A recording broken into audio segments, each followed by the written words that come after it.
The monetary model. The monetary model states that the value of a currency is dependent on money supply, income levels, interest rates, and inflation rates.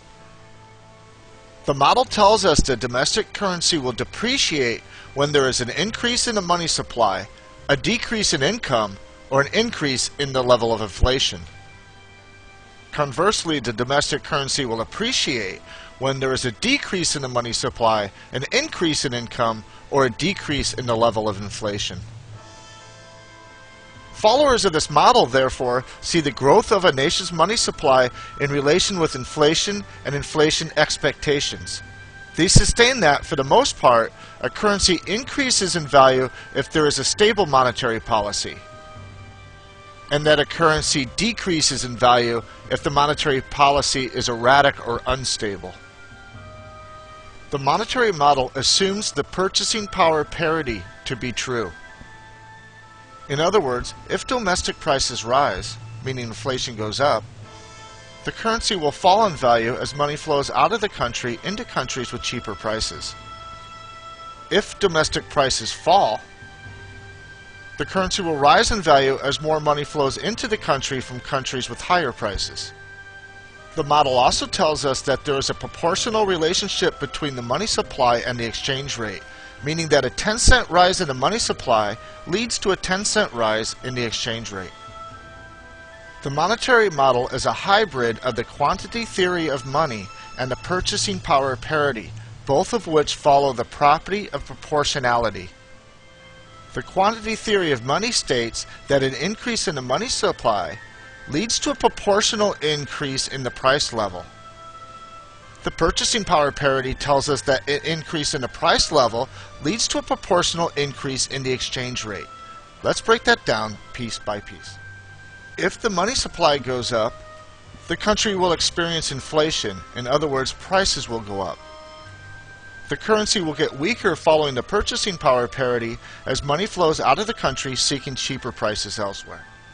If the money supply goes down, prices will go down, and the currency will get stronger following the purchase power parity as more money flows into the country from countries with higher prices.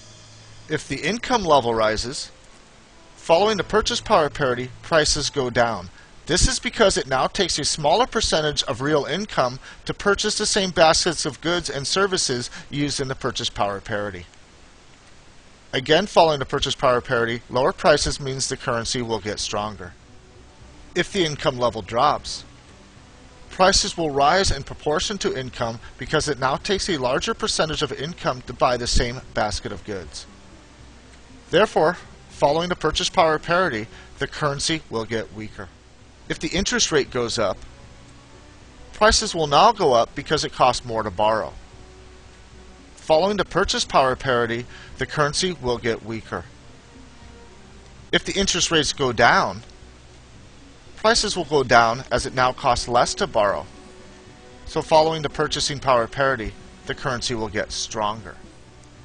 There are two variations of the monetary model, the flexible price model and the sticky price model. The flexible price model basically states that the purchasing power parity is continuous. In other words, prices have an immediate reaction to economic changes. However, since the purchasing power parity only seems to work in longer time frames and not shorter ones, it stands to reason that the monetary model will only work in longer time frames as well. This is where the sticky model comes in. The sticky model basically states that price levels for goods and services are sticky in the short term. In other words, when the money supply, income, inflation rates, or interest rates change, price levels take a while to react on it. This slows down the effect it has on the currency and can cause the currency value to overshoot what would have happened if prices had reacted instantaneously. Like all economic theories, the monetary model has its problems when applied in real life. For instance, when interest rates are changed, the monetary model ignores the vast increases and decreases of capital flow flowing into and out of a country for investment purposes. This usually outweighs changes in price and causes a currency to appreciate from interest rate hikes and depreciate from interest rate cuts. So that's the monetary model. This now concludes the section on fundamental theories and models. I've only touched on the most common theories and only the basics of those. This is an area that traders may want to consider studying further on their own. However, by now you should have a basic understanding of what moves price in the long term. In the next section, we'll look at fundamental data, such as various economic reports, to apply to these theories. See you then.